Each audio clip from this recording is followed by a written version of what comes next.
Hello and welcome to Golfweek TV. I'm Beth Ann Baldry here with Paula Creamer at famed Oakmont. And Paula's been gracious enough to take us through the third hole, which is a very uphill 400-yard par 4.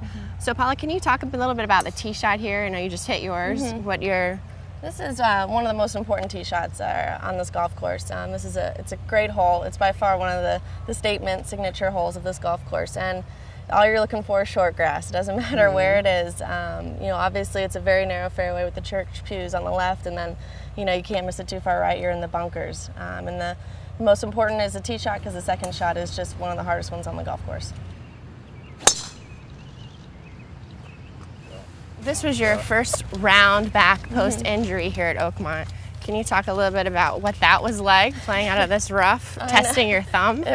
It was quite an experience, but it was a good wake-up call to say welcome back to golf. Well, how's the thumb this week?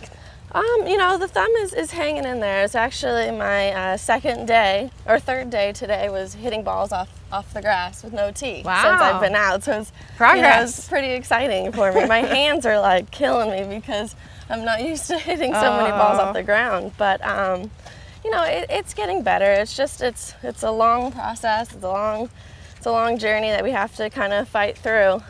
It's just very weak.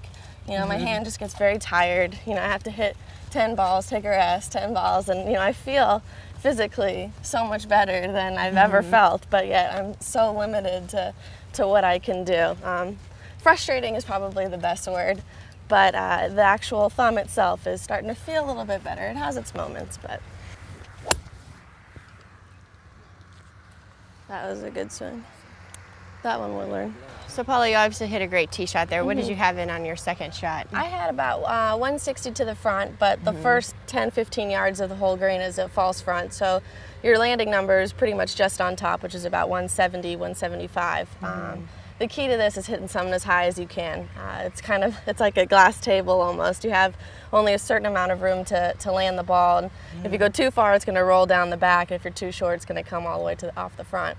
So what happens if you mishit it and you land in one of these very scary-looking bunkers? Yeah, you want to avoid these as much as possible, but you're going to have to just lay up to hopefully a certain number. If you can get past all that and get down to where the front, 60 yards short, it's a pretty easy pitch from there. But anywhere in the fairway is what you're looking for. You cannot be aggressive at all out of these bunkers, either one. If you get a good lie, you're a lucky one, but you just got to take your medicine and move on with a bogey. So if you happen to miss left, and these bunkers come into play on more than one hole as well, what happens here? Well, the whole thing about the church pews is that it is like a kind of a U shape. So you're either on a downhill lie, or you're in the fescue, or you got the uphill lie in front of you. Once again, you just take your medicine and move on. If you're the lucky one, you can get a 6-iron on it or so, you take it. But they're there for a reason. I think we've seen in the past what they can do, but they do come into play on the par 5 on the next hole as well. Let's just talk about the greens in general before we talk about this green specifically. How hard are they? They're probably the toughest greens I've ever had to putt on in my life. They're for sure the fastest, just because it's either uphill or it's downhill. There is no flat putt. They're always breaking. Your first instinct is going to be the best one.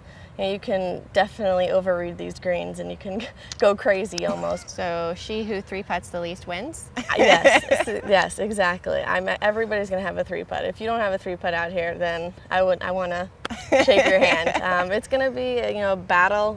You're going to be exhausted after the rounds. You're just constantly thinking. But I think whoever hits the most fairways and whoever can 2-putt the most is going to win. Winning score? Ooh, over par. I think over par. It depends on how nice the USGA wants to be to us.